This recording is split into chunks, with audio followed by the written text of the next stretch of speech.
Welcome to Love You Bro podcast. Tonight, you can see my guest where I always go and say, I am Jude Davella. This is my brother, Jamie Davella. Jamie is not on set tonight, but we have an awesome guest that we're bringing in tonight.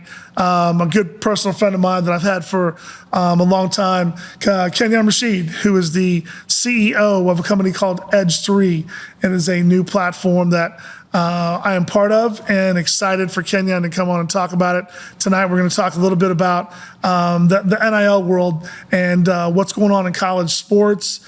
It seems like the dynamics of it are changing every day with all the new rules and stuff coming up, because I think it was a little bit like the Wild Wild West when you first kind of started listening to NIL. I think when it hit college sports, nobody knew where it was going. It was kind of a big money grab. There were no rules and regulations. I think you'll start seeing some rules and stuff put in there here coming up shortly, and some caps on how they're going to do it. So looking forward to talking to Kenyon about Edge3. We're super excited about this company and taking it to market.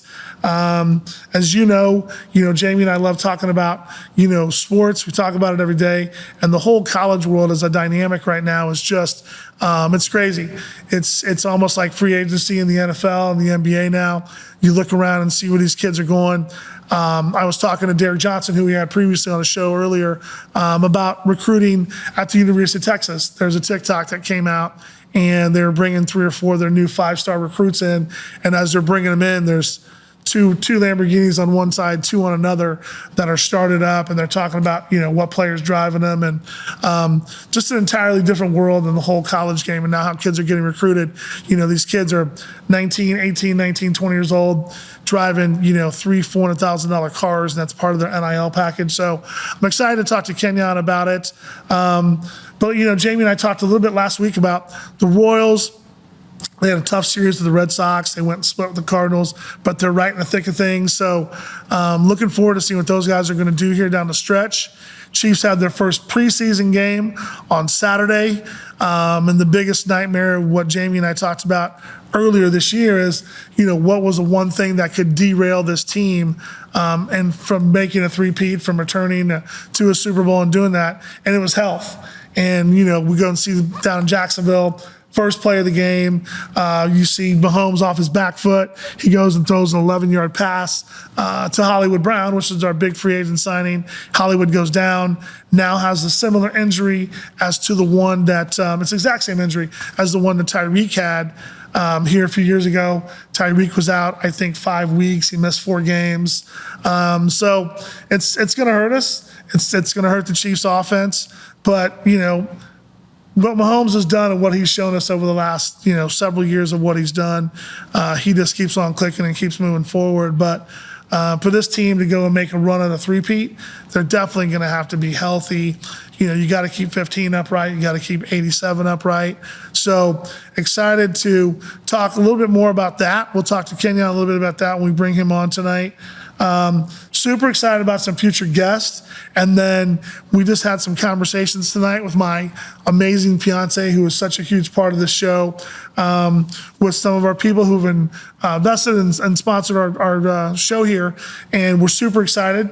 We're going to start doing some work with Specialized Printing. Our boy Tommy O. We're going to start the trucker hats and shirts will hit soon. As you see here from Specialized Printing, I'm wearing a little bit of the Edge3 gear tonight, and getting a chance to talk to Kenyon. So this is stuff from Specialized Printing, some hoodies, some shirts and hats that we hand out to some of the kids that'll be coming on our platform. So excited about that. Excited about our merch drop for Love You Bro. But be looking and following our shows and following us on all of our social media, following us on TikTok, on X, Facebook, Instagram, watching all of our stuff that's coming up, because we have some really big guests coming on. We know that we're going to do a live show coming up here pretty soon. When we say live, it's not going to be a live stream. It's just going to be a show with audience and stuff. Still be shooting the same way. Show's dropping on Thursday. Thanks to our production team for what these guys do here. But super excited about our merch drop, and bringing Kenyon on tonight. So we'll get down to that here pretty soon, and then we'll bring Kenyon on. We just want to say thank you to our sponsors. Without our sponsors, we couldn't put this production on of Love You Bro podcast. As you see tonight, we are on a new set tonight. Our newest sponsor, Lula's Southern Cookhouse at 1617 Main Street. We want to say thank you and a shout out to Bradley and Brittany Gilmore. Thank you guys so much. Jessica and I have visited this place several times. One of our future guests did a birthday party here for his fiance, and we just the food is fantastic. It's Southern food. Lula was started here by Bradley and Brittany. Bradley's grandmother, they said Granny Lula is what they named the restaurant after. So shout out to Granny Lula. This is what the restaurant was named after, but it's a Southern Cookhouse here. The food, Jessica, chicken and waffles, and I think Jessica's favorite is the smash burger here. So sorry for throwing you under the bus and saying smash burger was your favorite, but the chicken and waffles, fantastic. We've done brunch here, but we just want to say thank you to Lula, to the Lula's, Southern Cookhouse, to Bradley and Brittany. Thank you guys so much. Super cool set. We're excited about it.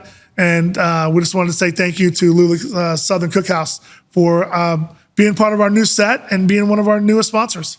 As we're thanking our sponsors, we want to still give a shout out to Nimble Brewing, because Nimble Brewing was, I'm one of those people that when we do this and start this, we're always going to be people that are loyal to our production team, loyal to our sponsors, and just the people how we started this, because without them, we would have never started this. So shout out to Nimble. Thank you guys so much for letting us shoot over there on Oak Street and shoot our first episodes. So Nimble changes out their brews on a regular basis. Their sour and summer brews. Go by and check them out. Great bartenders, great people. So thank you to Jody and Kevin over there at Nimble. Also, thank you to our main sponsor, who we've had, who allows us to put this production together of our Love You Bro podcast. So we'd like to thank Proactive Solutions. Proactive Solutions has been delivering infrastructure solutions and IT design consultation services to clients ranging from startups to Fortune 100 companies for more than 27 years. They are proud to be a Kansas City locally owned and a top women-owned business, offering custom solutions and personalized supports. You can trust Proactive Solutions with all your technology needs. If your company needs IT solutions, please reach out to Proactive Solutions at www.proactivesolutions.com. So shout out to Natalie and Dean Thede. Thank you guys so much, because you guys allow us to do what we love the most. Natalie, you've known me since I've been a very young man, and know the thing I like to do most is talk, and that's why we've done this podcast. So Jessica, thank you. Lily, our intern from TCU, thank you. Our production team, Dylan, Devin, you guys, thank you guys so much for being a part of this. Jim, for making this go, because without you guys, we don't get to do this. And as you guys know, we love to talk and have fun and bring on some fun guests. So a lot more episodes coming up. Thank you to our sponsors, and we can't looking forward to it more than we are excited right now with the Chiefs season coming up and all the fun episodes we got to look forward to. Welcome to Love You Bro podcast. As I said a little bit earlier, looking forward to bringing on a guest tonight, a very, very dear friend of mine for a long time, one of my best friends. And he is the CEO of a company called Edge3. But first of all, man, welcome to the set of Love You Bro podcast. What is Love You Bro podcast? Love You Bro podcast. Tell me what that's about. It's a podcast that my brother Jamie and I started. Where Jamie at? Jamie offset today. Jamie had some family stuff he had to attend to. Oh, okay. So Jamie okay, and I. So I'm your bro today. You my bro today. You my bro today. Right, let's go ahead and knock this out there. Nah, man, it's a pleasure to be here, man. Proud of you and happy to see that you're doing this, man. I think you're in a good spot, and just good to see you, man. Yeah, it's good. It's good to have you back home, man. You don't get back home enough. I know that. I know you. It is, man. It's been tough, and every time I come back, I was telling my sister, just coming back into town and seeing all of the new buildings and construction, and it's almost like I didn't grow up here. Right, it's been that long. So probably landing in the airport. Was a big surprise. Being a new city. Well, first of all, glad to see y'all got some restaurants at the airport that you can actually eat at. Of course. Yeah, man. So it was good. It's good to be back, man, and spend a little time and go out to Rockhurst and obviously see you. Got a chance to see my family. So it's been good. Right, no, man. Like I said, welcome back. For those of you that don't know that are watching in and tuning into our episode, Kenyon and I met back in the day. We met back in the 8th grade. playing some ball against each other and then with each other. But people that are not new, but people that know the high school football scene in Kansas City have been around for a long time. It doesn't take long, and I'm not saying that because he's one of my best friends. I'm saying that because I was there to witness what this young man did back in our day, 8th and 9th grade coming out. You know, he was at that time. He was one of those guys where he wasn't built like the other kids that we were playing with. wasn't built like the other guys we were playing with.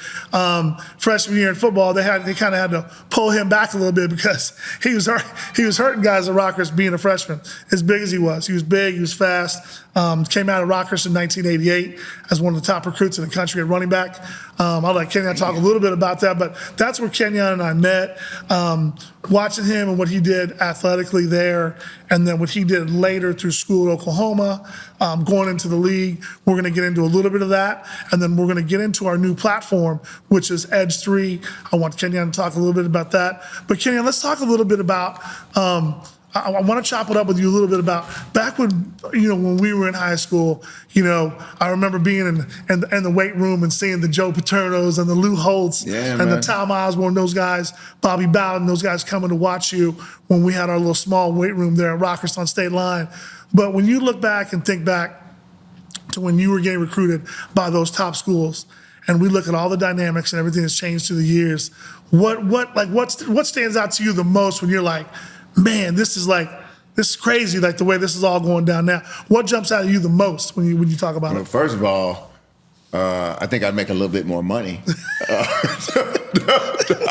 I mean, these dudes is getting paid. Right. So, but the process is pretty much the same. Again, sitting on this side of the fence where we've started a platform that's helping the kids, and last couple of years being able to sit on recruiting visits and sit in home visits with kids and listen to the pitches over again, but do it from ears that are a little bit more experienced, have been through it.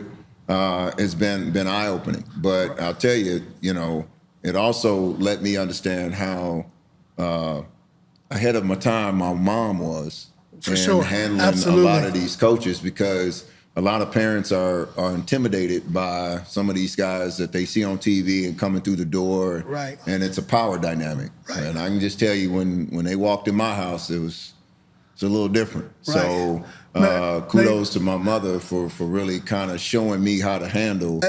May your mom's soul, rest in peace. Yeah, man. I'll tell you, we're going to get into a lot of stuff to chop it up tonight, but I'm going to tell you guys right now, I was around Kenyon's mom, Geraldine. We were growing up. May her soul rest in peace. She was a beautiful woman, but she was a small woman in stature. Yeah. But I'll tell you what, one, you heard her. Two, I remember a game distinctly when we was at the University of Kansas. He was playing Oklahoma, and Kenyon had hurt his foot. And they was trying to tell his mom that she couldn't get to see Kenyon, like in the locker room. And I'm telling you what, his mom was 4'11", but I'm telling you what, she was like, oh, I'd like to try and see somebody stop me from getting my baby. Listen, man, I hurt my knee in high school, and I remember by the time I looked up, she was looking dead at me in my face in the helmet, like, what's wrong with you? I was like, how did you get out the stands and end up on the field? Right. And yeah, man, she was just one of those women. But at the time, what I didn't understand is that she didn't really care who you were as coach, athlete, didn't really care. Didn't make a difference to her. And that was why I never got caught up in the recruiting thing. Of course. And she kept it like, these are these people's jobs. They win football games. You are a commodity. You have something that they need, but you are in a leverage position.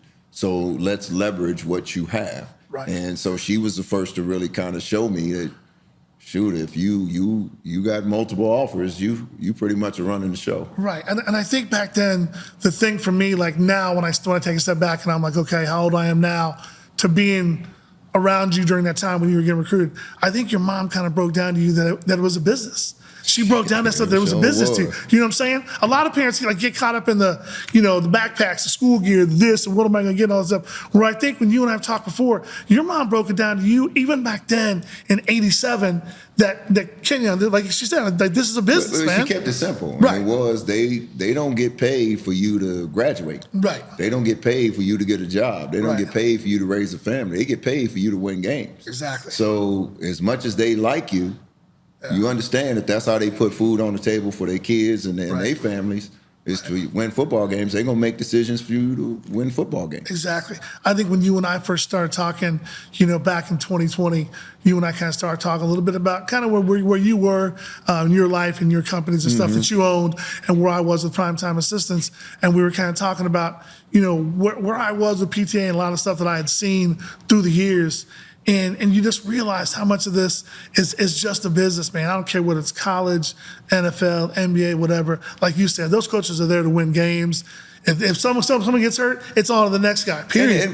But I don't say that in a bad sense. Right. Because it is a business. Right. And this is something that we understood at a very young age is, man, like as much as we like each other and we call this sports. Of course. And when you start paying people this amount of money and they start giving you this amount of money, then it turns into a business. We have to approach it as a business. They have to approach it as a business. Right. And as I got out in the business world and understood that when two businesses come together, they have to make some concessions with each other in order to make it work, to create a constructive partnership. Of course. And what we're seeing now because of the business of college sports is these are no longer recruits and coaches. These are partnerships, individual partnerships being made. Right. So again, understanding how those two companies and how those two entities come together has given us a better understanding of how to maybe help some of these kids and help some of these coaches kind of make this alignment. Of course. So let's talk a little bit about Edge3. And I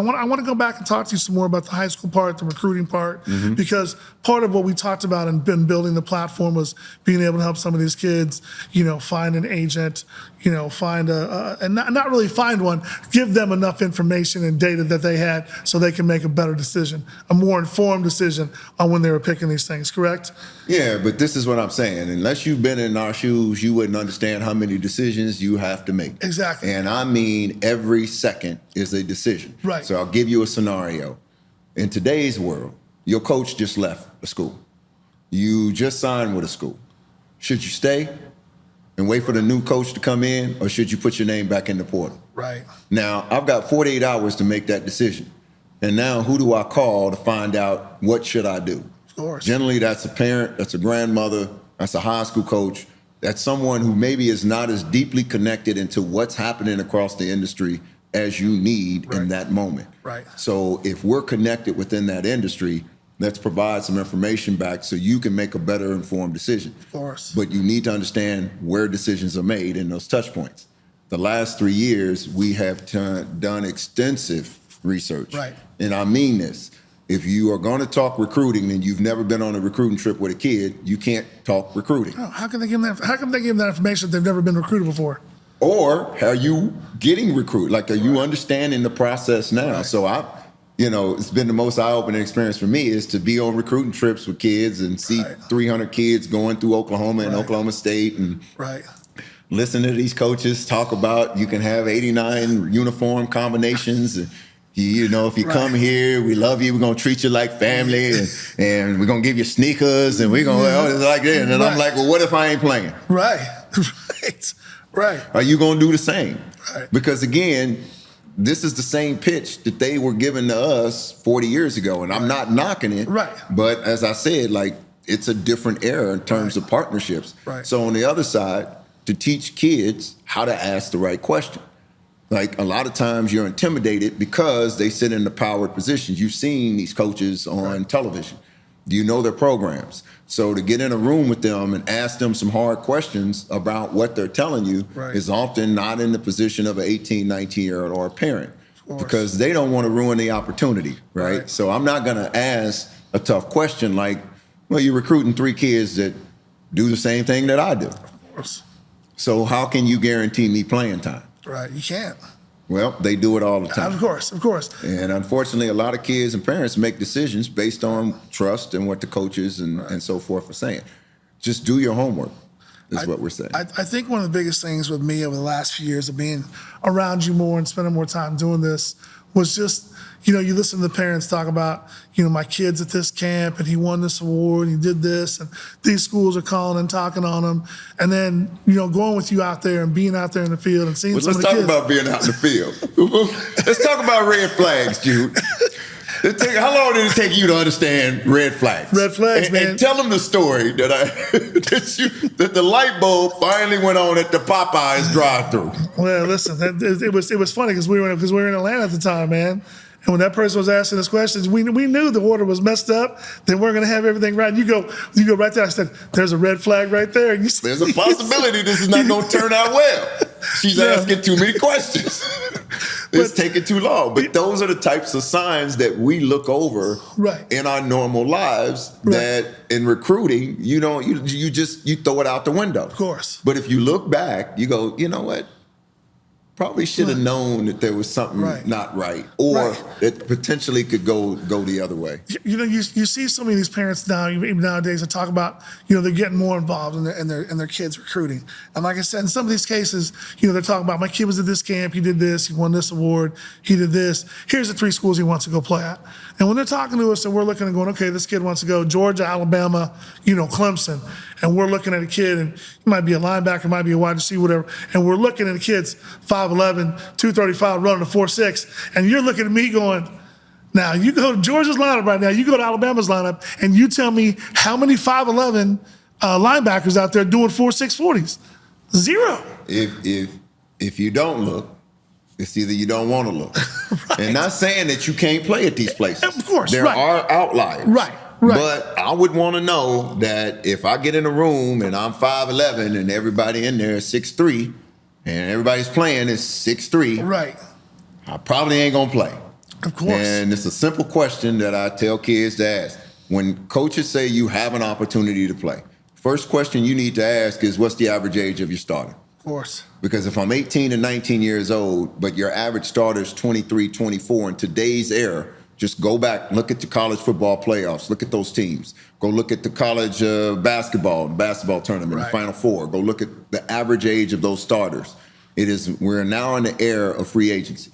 Yes. And unlike the NFL, where I have pro personnel directors who then can create boards to say that this player will be done in 3 years, in a contract year, I can now target him 3 years from now. Of course. In college now, they've opened the door to say every 12 months it's free agency. Right. So now, as a school, I have to track not only the kids on my roster, which I'm losing 30% every year. Okay. And I tell people this, what kind of business is sustainable when the turnover in your workforce is 30% every year? That's tough. That means I have to hire new employees. I've got to train them to everything. So now that's happening in cycles. Secondly, I got to know who's available on those rosters over there. And now I've got a reduced budget to do that. Right. So the first thing that we're tackling is not necessarily recruiting. We're tackling the recruiting cost, because now those recruiting costs are up 51%. Okay. So the average recruiting budget in the Power 5 right now is well over $2 million. Wow. And that is because I'm trying to track current players and I'm trying to track high school players. Now, what this has done is that it's retracted the amount of opportunities for high school players, because now out of those 25 scholarships, I'm giving 16 of them, 12 of them to transfers. Right. So I have less opportunities. Yes. So now they're saying, I only want players that can help me today. Right. Which is why when we came out, they allowed you to redshirt. Right. Spent 2 or 3 years, right? Of course. Oh, man, go get developed. Right. You can't do that now. Can't do it If you ain't ready to play when you come in, I'm bringing somebody in that can help me win the day and make me my money. I just noticed the other day, and you know this, I'm a diehard Jayhawk fan. But watching my I'm sorry about that. Well, don't be sorry about it, bro. Don't be sorry about it. Oh, that's right. KU was good this year, huh? They'll be all right. The football team's going to be better. But I'm talking about the basketball program. They have a good program. year every now and then. No, the football team's going to be all right. Did they beat Oklahoma last year? Did they? Or was it 2 years ago they beat them? Well, if they did, it's once every decade. Okay, all right. It's not on a consistent basis. We'll get into a little bit of that. But with Kansas basketball program, back in the day, you wouldn't see, like you said, you'd have the high school kids, and there wasn't, the transfer kids it wasn't out there. Mm-hmm. So now you go look at Kansas roster, and all of a sudden, over the summer, they've got 6 kids coming in the portal. I think there's only 2 or 3 kids that they actually recruited out of high school that are 4 or 5-star kids, but they got 6 kids coming in. And like you said, these guys are all juniors, seniors, averaging 18, 20 points a game with these different schools. So it's just a whole different model on how Coach Self has to put his team together. Well, this is why a lot of the old school coaches are getting out, because it is a different, it's a different job responsibility. Right. So you're paying me a little bit more money, but now you want me to be capologist at the same time of being coaches. Right. And I think that double duty is putting a lot of strain on the coaching profession. It's putting a lot of strain on ADs, and it's putting a lot of strain on parents and kids who are entering the portal without the right information. They're giving up scholarships only to find out that they are not getting scholarships on the other end. And I would ask everybody, that is a $400,000 to $500,000 decision. Right. And you're making that based on what?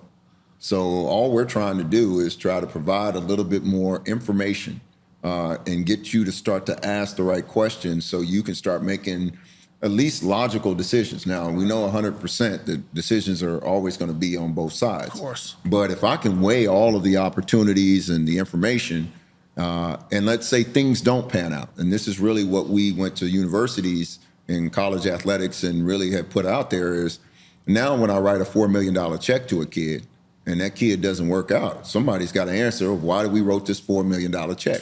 And if you say, because Jude had him rated as a 4-star, my first question going to be is, who the hell is Jude? Because it doesn't matter. A star system shouldn't dictate the fact that you're writing a kid that amount of money.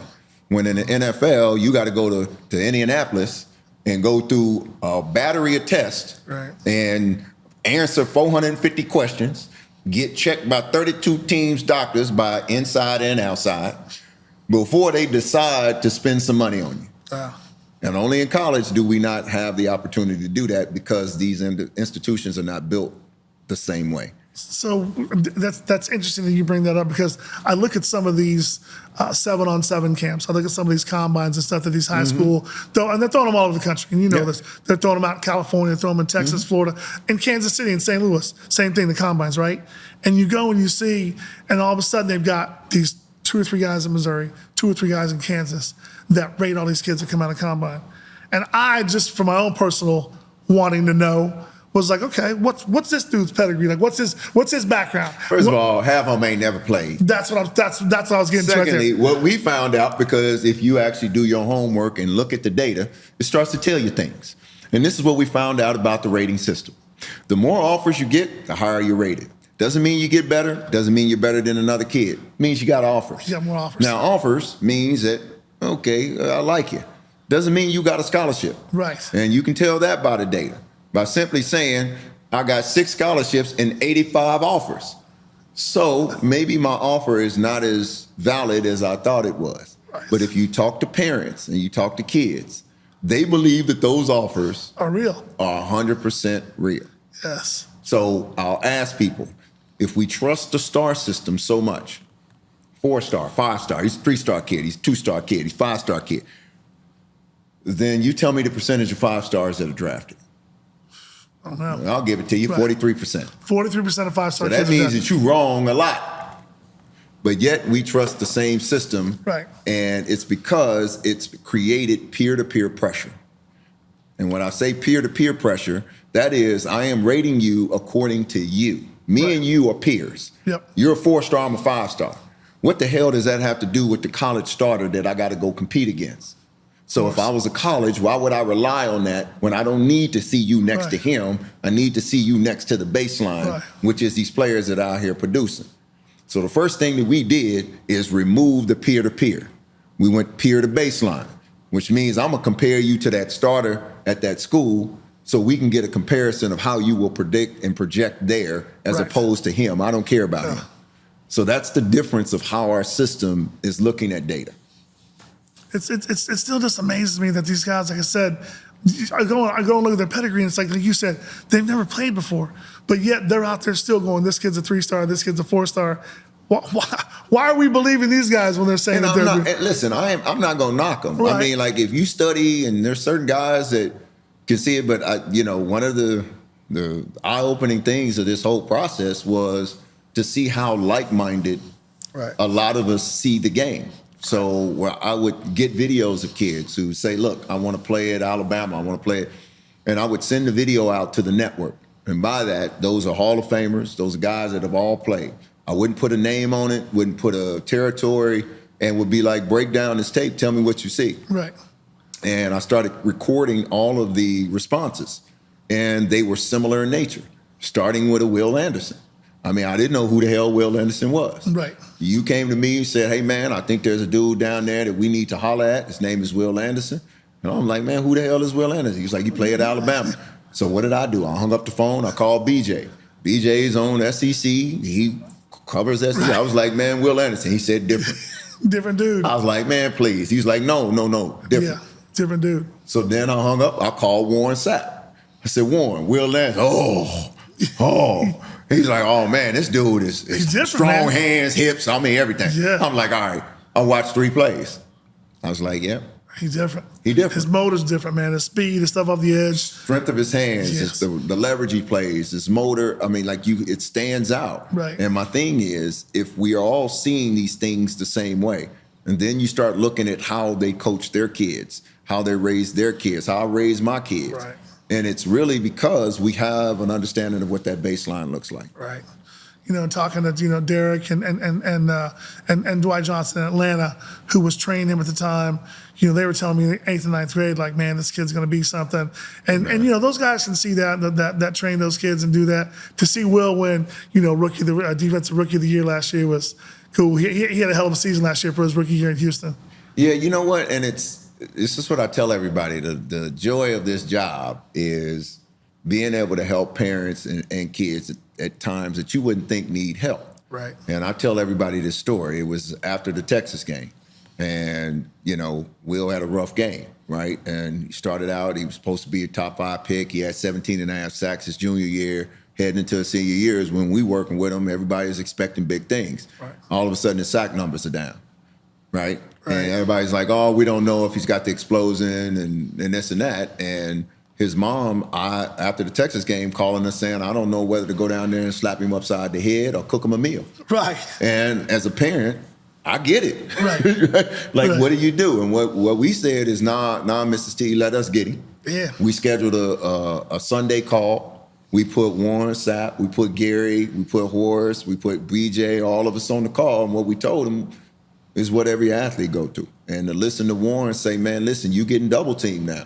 Right. You circled on that damn scouting report. So, yeah, your numbers are going to be down. Right. But you got to keep fighting through those double teams. And by the way, you the same dude you was when you walked in there as a first-round pick. Right. So don't let these folks tell you something that you're not. Of course. And it was interesting because I could see the weight off his shoulders, like, all right, like these are dudes that's been through this before. Of course. And it meant a little bit. And for Miss T and them to call us afterward and be like, you know what? That's what y'all here for. Right. Really appreciate that. It's hard to put in the words from a business standpoint what that is valued at or what that means to both sides. And I thought it gave us an opportunity to give back and see somebody struggling and going through something that we went through, to have some place that they are safe, that they feel like they can talk to. Right. And that was really, really eye-opening for us. When we talked about the platform, that was one of the biggest things for me, because I remember talking to just some of the guys I currently work with now and some of the former guys, and they were always talking about, how do I give back? How can I give back, or what can I do to give back? And to be able to give kids a platform where they're able to talk to some of these guys and ask people, like you said, I don't want my son, or I don't want my kid, or I don't want this kid I'm looking at over here.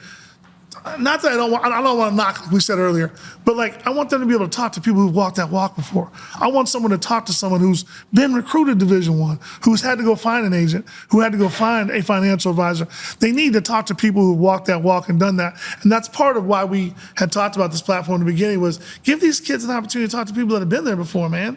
Yeah, and find the best solution for them. The big thing is, I think the misinterpretation is when you work with a kid that you're telling them what to do. No. And that was the first thing we said. We're not here to tell you what to do. We're here to give you some information, and hopefully you use the information the right way. But our job is not to tell you what to do. Yeah. And if an agent tells you that he knows what to do, he's lying. Right.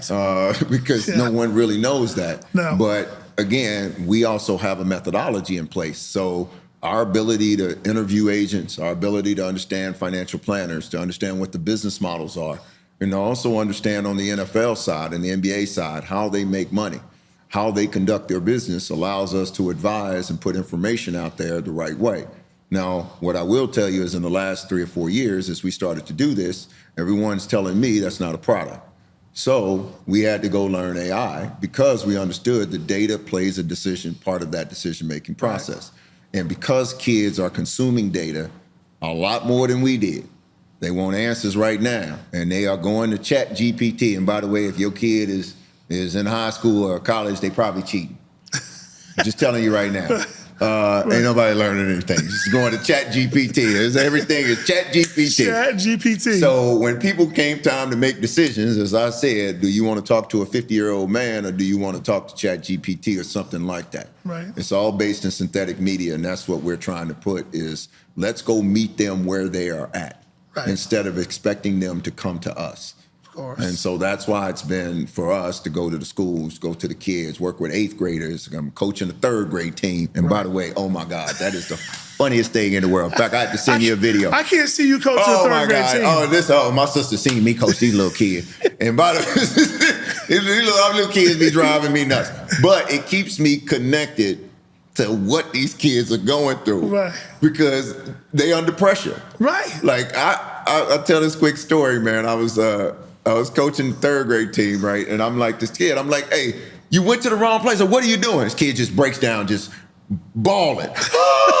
And I'm feeling bad because, you know, I'm nice coach now. And I said, man, what's the problem? My mom's got me in track. She's got me in. And I'm like, damn, you under a lot of pressure. And how old is he?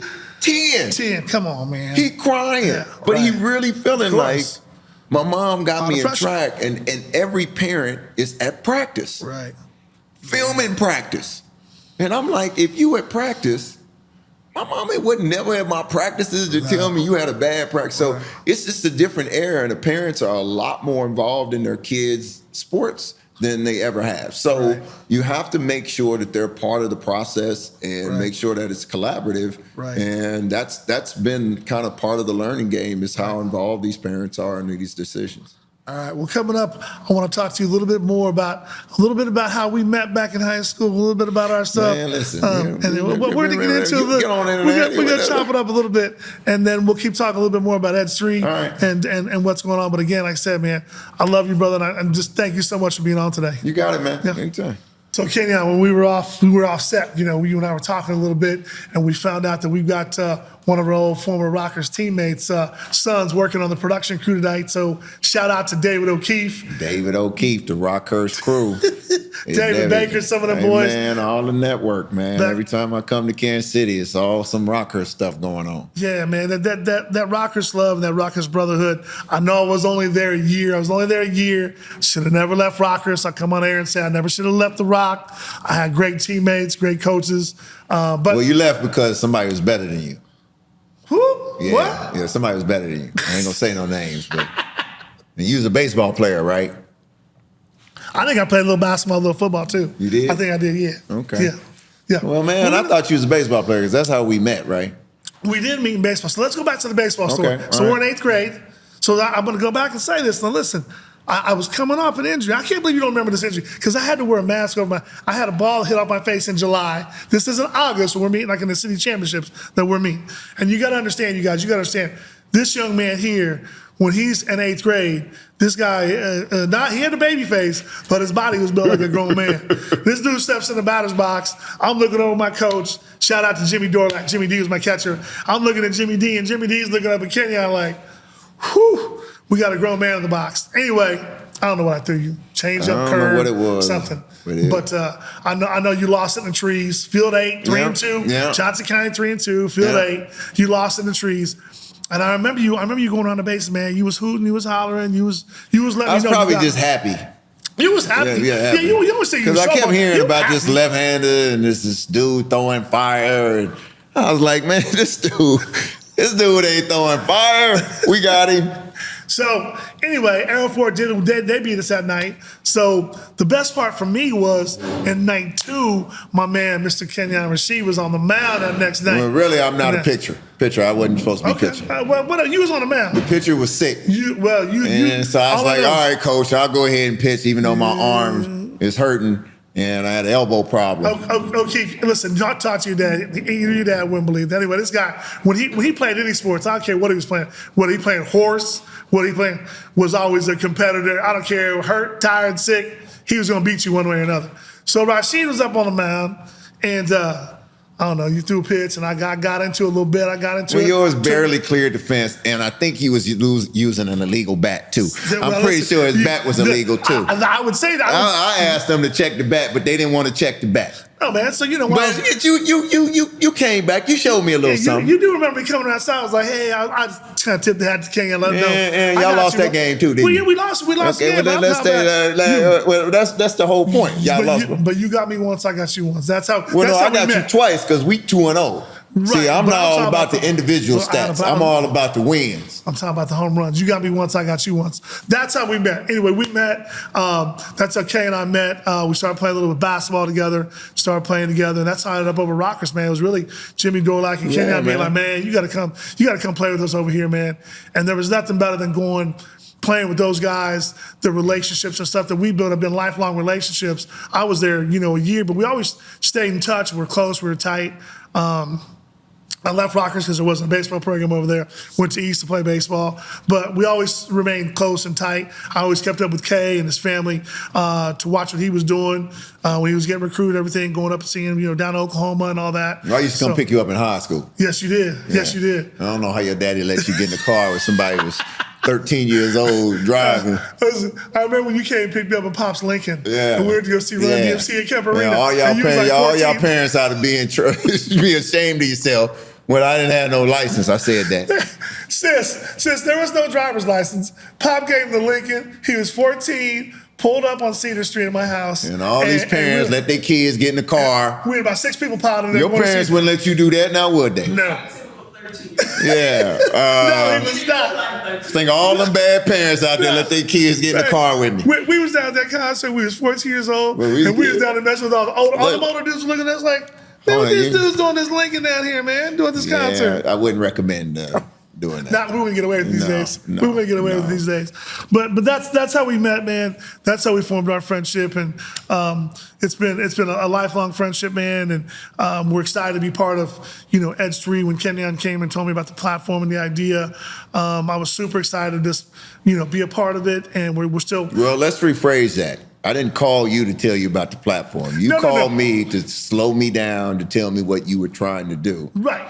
And the fact you were trying and seeing what I was seeing. Right. And I'll say that. That's the start of the conversation. We both started seeing the same things and saying, well, how do we help? Yes. And how do we solve this? So yeah, and going back, remember 2020, my mom had just passed. Yeah. Kenyon reached out to me. He heard my mom had passed. We were kind of talking like, hey, where are you at? What are you at? And when I kind of told him the stuff that I was seeing from just my standpoint from primetime assistants and seeing where kids were getting lost in the shuffle of picking, and we're going to dive into this right now about picking an agent, picking a financial advisor. I was asking parents like, so your son's at Georgia, and I'm going to point out Mama Hardman. I call her Mama Hardman, Nicole's mom and dad. Great parents, great people. And I asked them both. I said, how do you pick? How do you decide from who you're going to go with? Tell me what that process is like. And so part of our Love You Bro podcast, we'll have an episode coming up where we're bringing on 3 or 4 of the moms. Oh man, that's awesome. Yep, they're going to go into telling us about how their kids got recruited to Georgia, Alabama, Texas. The part about the agents and the financial advisor, and part of the reason me bringing this up, Kenyon, is you and I in the last few years in doing this. You've had a chance to sit in on some of the meetings with players, with the agents. And I want you to answer me a question of when you sat down, some of the guys, you, BJ, guys that have been recruited, kind of had an agent, had a financial advisor, knowing what the situation's like, when you're sitting in a room now with agents and they're looking at you like, because of the questions you guys are asking, and they're like, oh man, like these dudes know what they're talking about because you've been there and you know that. How helpful is that to the parents, to the player, walking in a situation like that, sitting down, knowing you guys know what you know about the agent world, about, picking an agent? Well, I'll tell you, it's taking an approach from corporate America. And that is what I tell you is that when CEOs don't know anything or the companies are not experts at something, they hire people who are to go ask the experts the right question to evaluate whether they are good for their business. And so we in sports are the only ones that don't use that when picking agents and financial planners, because we don't know what the hell they do. And being on the business side for this for over 2 decades and understanding how the NFL made money and understanding the broadcast contracts and licensing and all of the things that are contributing to your contract that agents take credit for was fairly simple for me. Right. Why? Because they run the same business over and over again. They've ran the same business model for 40 years. And every other industry has changed because of information and direct-to-consumer markets. So what I tell you is that 15 to 20 years ago, you couldn't go buy a stock. You needed a trader to go buy your stock. Right. Well, now I can go to TD Ameritrade. The same information that is available to traders are now available to you as a consumer. Right. So in sports, what agents still say is we have proprietary information. We have proprietary relationships. Now, the relationships, maybe, but the information is consumable for everybody thanks to fantasy and gambling and everything else. There is tremendous data. So the first thing I was able to come in and tell Will Anderson and his parents is, based on where you get drafted, this is how much money you will make, with an agent or without an agent. Now, let me explain to you what agents do. This is how they make money. This is how they're structured. And I'm not saying that what they do doesn't have value. Right. But the days of you asking and telling a parent or an athlete something that they can't go verify is over. Right. And I believe we're moving to a model where eventually you're going to see more first-round picks be like, you know what, I'm going to do my own deal because I'm already slotted to be picked.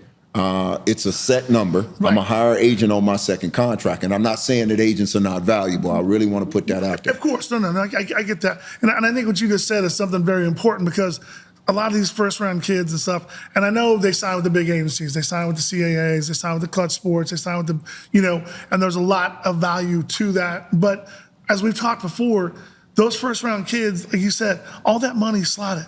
So if you get drafted 4, you ain't getting higher than 3, and you ain't getting lower than 5. So, well, I tell everybody this story. So me and BJ are sitting in Clutch Sports with Rich Paul. And I like Rich, and I think he's a hustler, and I think his story is inspirational of what he's done, his connection with LeBron James. I'm reading his book right now. I think everybody should read it because he deserves that. But again, when you watched and looked across from the table that we were sitting at, and I mean, they pulled out the pom-poms and everybody was on the video board and everything. So I went around the table. I said, "Excuse me, where you live?" He said, "Seattle." "Where you live?" "New York." So all y'all flew in for this meeting. Will y'all be back next week? Will you be here every time when he walks through this door? Right. And the answer is no.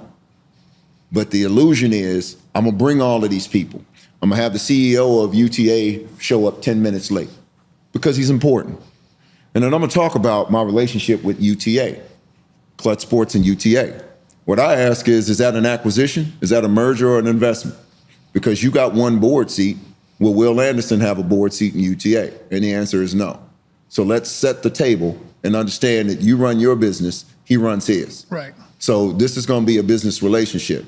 Everyone I went around to that table that worked for Clutch Sports, I didn't know them, but I knew who they used to work for. Of course. So I knew exactly what they did. I knew what software or information that they got. And so as they started to give their spill and their pitch, I'm able to challenge them on what they actually do to what they are just saying. And that right there set the tone for understanding that this is a business relationship. Of course. All right? I am here to hire you. You are not here to hire them. Right. Most situations is most athletes don't realize they are the CEO in the company doing the hiring. So why wouldn't you have requirements? So that's what we're trying to give athletes, regardless of where you're doing, whether you're going to college or you going into the pros. If you are in a leveraged position, meaning you are one of those talented players that multiple people want, you are in a leveraged position, you should be setting your own requirements, and those requirements should be yours. Right. It's important that we let people know that, there's part of the reason doing the platform is to give parents, to give them this information, to give them this data. Because, you guys were fortunate enough, we were fortunate enough to be a part of, Will's process in doing that. But how many of these guys don't have that representation, don't have that Edge3 to go look out for them when they're doing this? And where they get lost in that shuffle? Let me tell you how deep it is. So the ability to ask information, retrieve information from entities who necessarily don't want to divulge information. So I went to, and there was a guy in Kansas City that used to play at Hickman Mills, a guy by the name of Mike Keck. Right. Now, to keep Mike Keck worked for the government, and he was an intelligence officer. His job is to get information from some of the folks that we deem as bad in the U.S. Of course. So I started to ask him 4 years ago, how do you retrieve information? What questions do you ask? How do you get people to talk? And it is a scientific way to do that. And those questions and understanding what those tactics are should be put into a platform and allowing kids and schools to be able to understand how to retrieve information. Right. So we have thought about every piece of this process. It's not just sitting down and saying, hey, do something this way. It is, what questions should I be asking to get the information I need to make the decision that is important to me? And that's kind of what's been the realization of all of this process. Right. So let's go back to, back when you got, recruited, when you first came out of, high school. And back in that time, I remember being, like I said, the weight room when these guys were walking in there to see you, and everybody knew who they were there to see. You, Tim Ryan, those are the two guys that those schools were there to see. At that time, I know you said, mom didn't let you get caught up, but it's tough not to get caught up when you see a Lou Holtz walk in. It's tough not to get caught up when you see a Bobby Bowden, Tom Osborne, Joe Paterno, when you see those guys walk in there. So, during that time, for you as you were looking, because you ended up at Oklahoma, but you had offers from all over the country. You were one of the top running backs in the country. How many visits did you take? What were those visits like? What was it like when you went to Oklahoma? Well, first of all, I cannot divulge what those visits were like. That would be illegal. We're on a podcast. Let's just say it was the visits were recruiting visits. Interesting. Because as they said, there were 3 things to do to get a kid to sign, and they knew what those things were. Right. Right. But I already knew that heading into those visits. Right. But it was a crazy time. Right. To be 16, 17 years old and have everybody tell you how great you are and all the things you can do for their school. And it's like I try to tell everybody, it's a different world to be in. Okay. And so when kids now, so I know what interests look like. Right. I know when someone's truly interested in you and when they're not. So there are certain things that they do. So if I'm with a kid and they're not doing those things, then I have a pretty good understanding that they're not very interested because I know what interested looks like. Right. So that's been the experience that I've been able to take from that to add to the platform. So let's go to the next level. Coming out of Oklahoma, you'd come off some injuries. You'd hurt your knee in high school. You'd hurt it again at Oklahoma, correct? Hurt your knee again at Oklahoma? No, I didn't hurt my knee. It was just your foot. Yeah. You hurt your foot.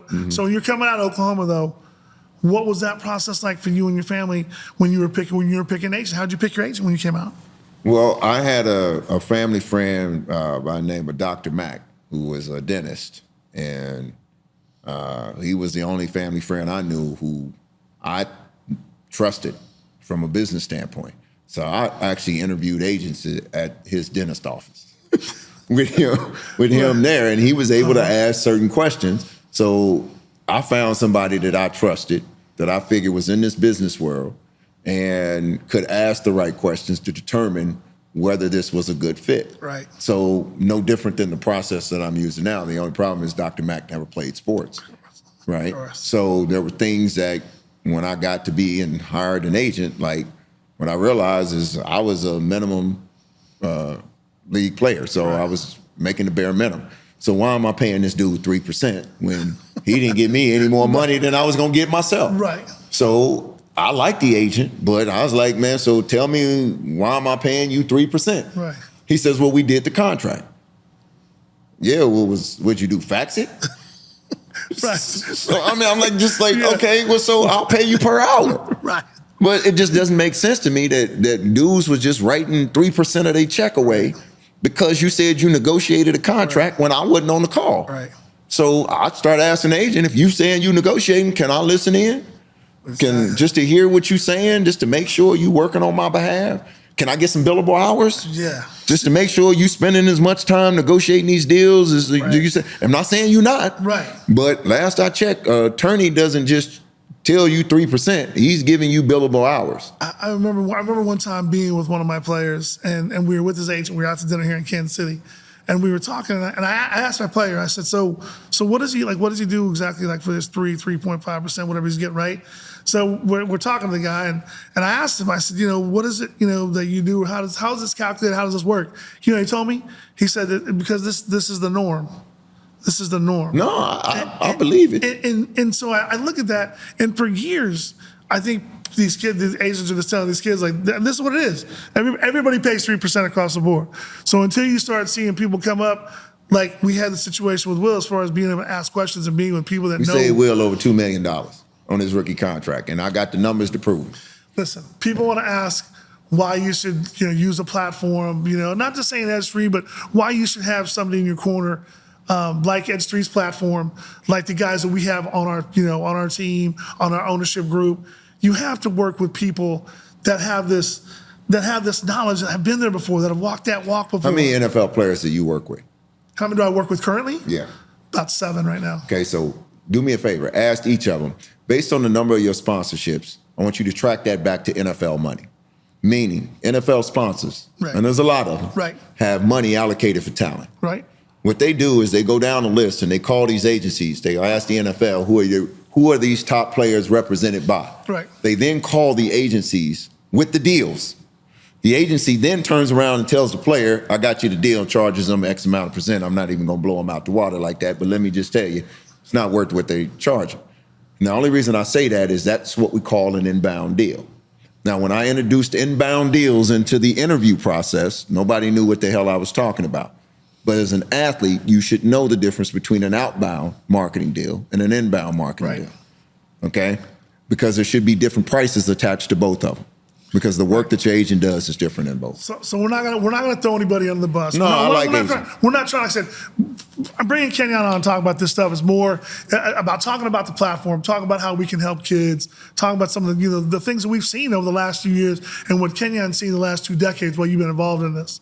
And I sit there and I go and I look at just things you say, but I want to go back to a story you and I talked about. You're out in LA, I'm here on the phone all the time talking about this stuff.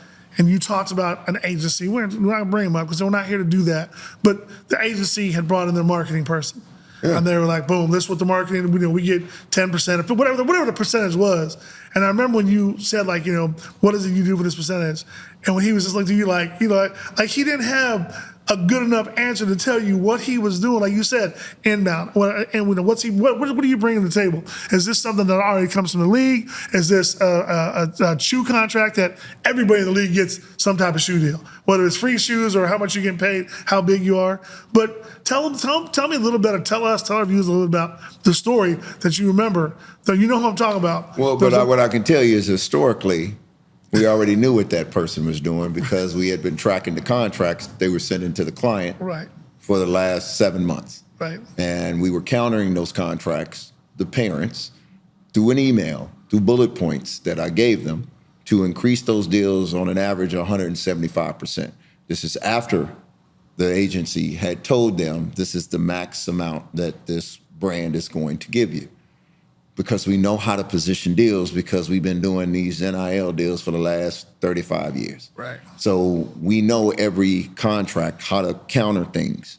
What I said is that if a parent doesn't know and I send you a deal for $10,000, you think, oh my God, this agent gave me a $10,000 deal, not understanding I'm worth $25,000. Agent that doesn't feel like working. And I'm not saying that agents don't work. Right. But in this situation, we were able to basically prep the parent and the athlete how to position themselves to an agent to say, I know what you should be doing. Right. And I'll say that again. So then when we have an interview and you want to use them for your major agency, Right. I know now you have information that I can use to find out if you really going to tell the truth or not. You know, it used to blow my mind back in the day. And we always talked about, you know, when I was doing PTA and you and I would stay in touch and talk about it, seeing some of these younger kids that I'd signed here. And basically just all I was doing was handling athlete logistics when they got here. So they had their agent, their financial advisor, and then I was doing athlete logistics off the field. So just taking care of all the stuff on the side. And I have a kid come to me and he talk about, man, I signed with this agent, you know, when I first coming out of, you know, where Georgia, I'm choosing Georgia, Alabama because they're such high profile, you know, Texas, you know, coming out of these schools, and they'd be like, man, you know, we was in Vegas and, you know, picked this agent and came down and, man, got to my hotel room and, you know, there was $100,000 in his backpack. And they was like, man, you know, that weekend was like blah, blah, blah. And the agent was doing this. And I said, you know, just in talking to my guy, just in talking to Kenyon, knowing this, you and I both know that $100,000, that money they were giving him, that agent was going to get that money back somehow, some way. It wasn't he was giving that money to him. It was Listen, 100,000. Yeah, shoot, you better add some numbers too. You better. I mean, the pom poms, the private jets, the women, the money. But as I say, man, like if you are in a long money situation, right. Remain in a long money situation. It's the same thing I'm telling these kids in NIL. You want short NIL, you want long NIL. You want short NIL, you're only looking at your college decision. Right. You want long NIL, you're going to use your college decision to make long NIL money, right. Which means that those contracts in the NFL long term are going to be well more than what you're getting in college. Exactly. So I'm not just looking at the next 4 years, I'm looking at the next 15. Right. So I can't look just what you're giving me. I got to look at, is this the right situation to get me long-term NIL? Yeah. So it's principles and methodologies like that we're trying to instill and really help athletes start to understand. Right. On the flip side of that, these schools, like I try to tell everybody, man, this landscape is changing. So what we knew as college sports no longer exists. Right. Right? We are going to see a huge break-off between the two. The NCAA is going to take basketball. Watch what I said. So when everybody hear this today, what day is it? Put the date down. All right? Right. I said in 2018 we was going to move to super conferences. Yep. As soon as Oklahoma and Texas left, because the money. And I saw the numbers at the University of Texas athletic department. It was like, we cannot sustain this. Right. So we got to go find a different model. So now what do? We have now turned college sports into professional sports. Yep. They just passed a law that says that now schools can pay athletes. I want y'all to hear what I just said. Schools can pay athletes. Yeah. So all of those collectives that were put together on the outside of these athletic departments that were paying the athletes, what do you think is going to happen to their business? Because as the school said, we can't have outside entities determining the value of athletes. Right. So we had already started building tools for the athletic department because we know, like any HR perspective, I cannot hire an employee as a state university without putting you through certain software and certain things. Right. So who's providing those right now? That's the era we live in. Right. That's the opportunity for Edge3, and that's where I think we got a good opportunity. I'm excited about it, man. You know, the one thing I do see a change over the last several years compared to when I was doing this 10, 15, 17 years ago. I feel like the guys they're a little bit smarter, they're a little bit better with their money, they're a little bit more informed. First of all, they got a lot more money. Right, for sure, a lot more money, absolutely. Yeah. You know, it's nice when we're sitting with some guys and you hear parents ask, or you hear a player ask about, you know, what is it, where do you want to be in 5 years, or what do you see later on down the road? And you start hearing about some of these first round kids talk about, I want generational wealth. Yeah, that's not a term back when you were playing. How many guys you hear talk about generational wealth? No, and that was the first thing that we asked Will was what for the parents. You notice that was my first question. Right. What is your goal for your son? And then for your son, what is your goal? And listen to what they're saying, because then everyone that is working in their corner, their inner circle, should be working to help them achieve their goal, not achieve your goal. Right. That's a big difference. Big difference. Right? So I looked at agents and say, okay, are you really working for them or are you working for yourself? Because the minute I do your contract, I gotta go get somebody else. Yes, exactly. Right? So that means I can no longer spend time with you. Right. And really that time is critical because now I need to teach you why you got this money. So it's a simple thing I asked every agent. When you say you broke a record contract for your client, are you taking in consideration the salary cap on the other side? Are you taking in consideration the increase in revenues on the NFL side? Because if you're not, maybe you didn't break that record. Maybe their salaries and the money that the NFL is making contributed to how much money they can actually pay you. Right. Man, your record is not going to last for long if you're not considering where those revenues are coming from. So what I'll tell you is that we in our history in the NFL has never done a 10-year CBA deal. We are in a 10-year CBA deal. Right. I want you to watch the revenues in the NFL increase because we didn't have gaming. Interesting. We didn't have streaming. Right. Interesting. Go take a look at Amazon. We just on Thursday night now. We're going to be on about 5 nights a week. You're going to see gambling on there and everything else. Them revenues are going to skyrocket. The record contracts may not be record contracts very long. Listen, I'm just looking at the Chiefs' schedule this year. They play on every day this year except Tuesday. They got to play Houston on a Saturday and then turn around and play Christmas on a Wednesday at Pittsburgh. Amen. You tell me how they're going to do that, bro. First of all, can we get rid of preseason? It's terrible. First of all, I don't know who is out there. Them dudes ain't going to be there. So can we just move on to the regular season and get into it? But this is going to be an interesting football year, both in college and I think on the professional side. I think those young quarterbacks coming in ought to be interesting. But right now, man, this is a lot. Who are you excited to see right now the most in the NFL this season? Out of the young kids coming out. Caleb Williams. Caleb Williams. Only because he went to Oklahoma and I saw him do something that I have never seen a quarterback do. What's that? Take the ball from his running back against your Jayhawks when they about had a chance, and he took the ball from the running back. And what I said is, that's not normal. Right. That's a Patrick Mahomes type of, I don't care, not thinking, I'm just trying to win a game. And I think for quarterbacks, man, that is a trait that is essential to being great. A good friend of mine I met through the Chiefs back in the scouting days, Ryan Poles, the GM of the Bears now. You know, he believes that Caleb's his guy, and he's built a good squad in Chicago. The NFL season is going to be fun. The college season is going to be fun. Just do me a favor. Promise me that later on during the year, whether you're in L.A. or you come back in town, we get you back on the podcast. I think y'all need to come out and do a show in L.A. Listen, go do one at the beach. We'll figure it out. Or go do a Super Bowl, whatever. Well, first of all, you better wear a shirt. Well, of course I'm going to wear a shirt. Why would I wear a shirt? on the beach. Well, why would I wear a shirt? Well, because I hope you have a shirt on. Well, I don't want to be doing a show without no shirts. Some of us can do shirts without. Okay. All right, listen. I want to just thank my man Kenyon Rasheed for coming in. I had to get one in. You did. I want to thank my man Kenyon Rasheed for coming on the show tonight. Super excited to have you, man. I love you, brother. So good to see you. All right. KC, stand up.